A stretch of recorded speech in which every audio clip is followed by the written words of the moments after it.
मेरी चाचा के साथ नहीं बनती, खाला के साथ भी नहीं बनती है।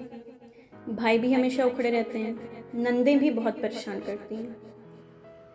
इस तरह की बात आप में से हर इंसान ने हर दूसरे इंसान के मुंह से ज़रूर सुनी होगी। रिश्ते और रिश्तेदारियां आजकल एक बोझ बन गए हैं, जिन्हें इंसान ना चाहते हुए भी ढो रहा है।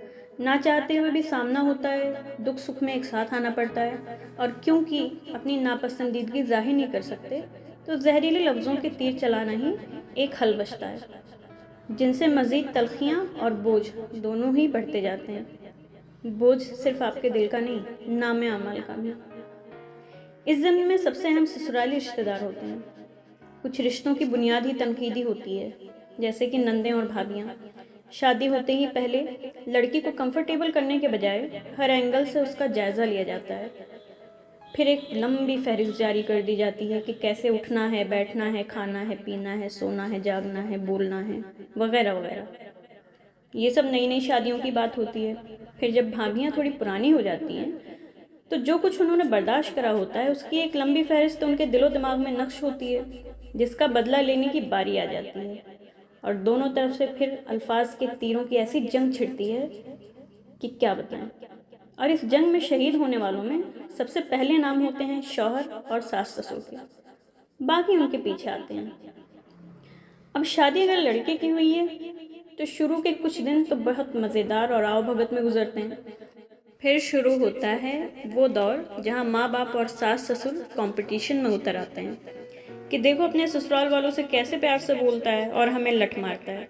नतीजतन जब दोनों तरफ के पेरेंट्स का सामना होता है तो वहाँ भी तल्ख अल्फाज की आड़ में भड़ास निकाली जाती है।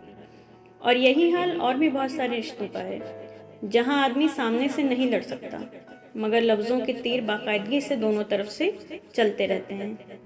कभी कभी तलखियों की ये जंग जिंदगी भर चलती रहती है, और जब मरने का वक्त आता है तो कहा सुना माफ़ कर देना करके मामला ख़त्म कर लिया जाता है।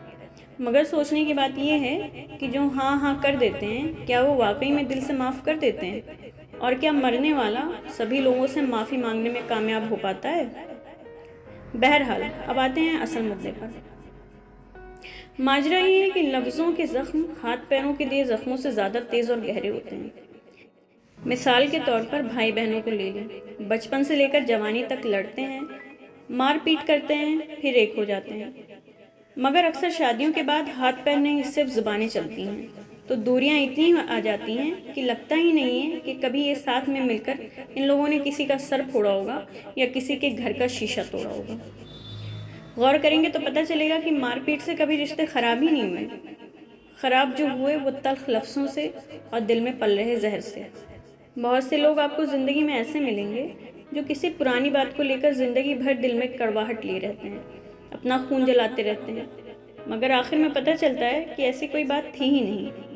सामने वाले ने जो किया या जो कहा वो हमारे बारे में नहीं था।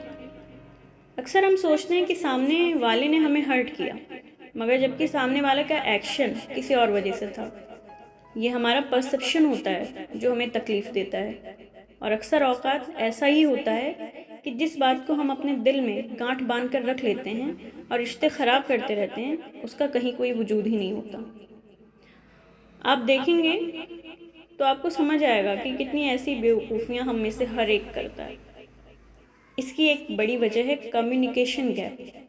अक्सर बहुत बड़े बड़े मसले सिर्फ बात करने से ही हल हो जाते हैं। दूसरा मसला होता है सेल्फ सेंटर्ड होना। किसी सिचुएशन में हमको लगता है कि ये सब जो हो रहा है या जो लोग कह रहे हैं ये हमारे बारे में है, और इस सोच से लगातार हम अज़ियत में रहते हैं, जबकि हम कभी उस बात का हिस्सा ही नहीं थे। इसीलिए ताने देना, इशारे के नाए में बात करना, पीठ पीछे किसी की बुराई करना एक सोशल प्रॉब्लम है, क्योंकि इन आदतों की वजह से ना सिर्फ आपकी रेपुटेशन ख़राब होती है, बल्कि आपके रिश्तों में भी दरारें पड़ जाती हैं। इस्लाह सबसे पहले अपने आप से शुरू होती है। अपनी आदतें दुरुस्त करने के बाद दूसरी चीज़ आपने ये समझनी है कि कुछ रिश्ते हमारी रूह से जुड़े होते हैं। उनके टूटने का मतलब रूह में दरार पड़ जाना है।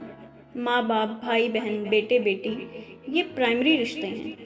मियाँ बीवी बेशक सबसे अहम हैं, मगर जब आप अपने पार्टनर को उसके माँ बाप, भाई बहन या बेटे बेटी से जुदा कर दें या उनके दिलों में दरारें डाल दें, تو کبھی یہ مت سوچیں کہ آپ اپنے پارٹنر کے مکمل وجود کا لطف لے پائیں گے، کیونکہ اس کے دل کا ایک ٹکڑا ہمیشہ دکھی رہے گا۔ اس کے وجود کا ایک حصہ آپ نے نوچ دیا اور پھر سوچ رہے ہیں کہ اس کے زخم سے خون نہ رسے۔ ایسا ہو سکتا ہے کیا؟ اور یہی کنڈیشن میاں بیوی کے رشتے کی بھی ہوتی ہے، جب ان کے بیچ کوئی درار ڈالنے کی کوشش کرتا ہے، مگر کیونکہ ان کو اپنے رشتے سنبھالنے کے لیے زیادہ وقت ملتا ہے۔ ماں باپ تو ہمیشہ ساتھ رہنے والے نہیں، بھائی بہن بھی ماں باپ کے بعد شادی، موتا، تہوار تک ہی سیمت رہ جاتے ہیں، تو نیچرلی ان کے رشتوں میں صبر اور ہیلنگ کی زیادہ پوٹینسی ہوتی ہے۔ پوتے پوتی، نواسے نواسی کی محبت بھی بہت ہوتی ہے۔ حضور صلی اللہ علیہ وسلم اپنے نواسوں سے اتنی محبت کرتے تھے کہ اگر نماز کے دوران پیٹھ پہ چڑھ جاتے تو گھنٹوں سجدے میں ہی رہتے۔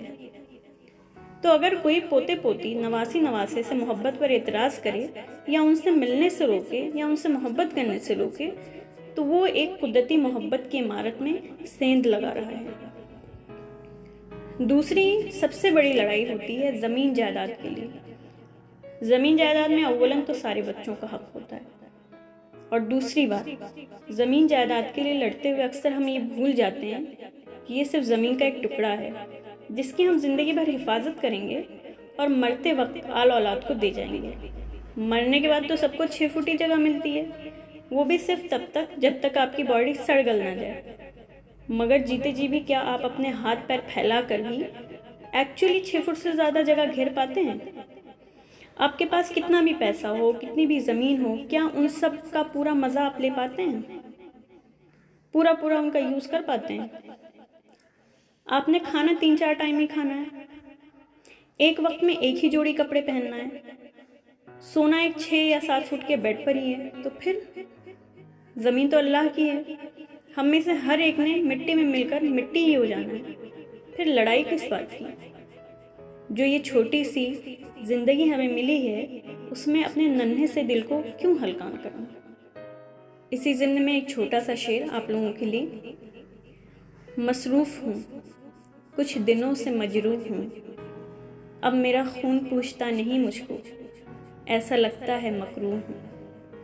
محبتوں کا سلسلہ ختم ہوا، اس لیے آج کل مضبوط ہوں، اب دعاؤں میں بس حیات رہتی ہے، چند زخموں سے مخروض ہوں، در و دیوار بند کیے بیٹھے ہیں، شکر اللہ کا محفوظ ہوں۔ مصروف ہوں، کچھ دنوں سے مجروح ہوں۔ سوچئے اور پھر صاف کریے اپنی سوچ کو، اپنے گھر کو، اپنے سماج کو۔ شاید کچھ نئے رشتے بن جائیں، شاید کچھ پرانے رشتے بچ جائیں۔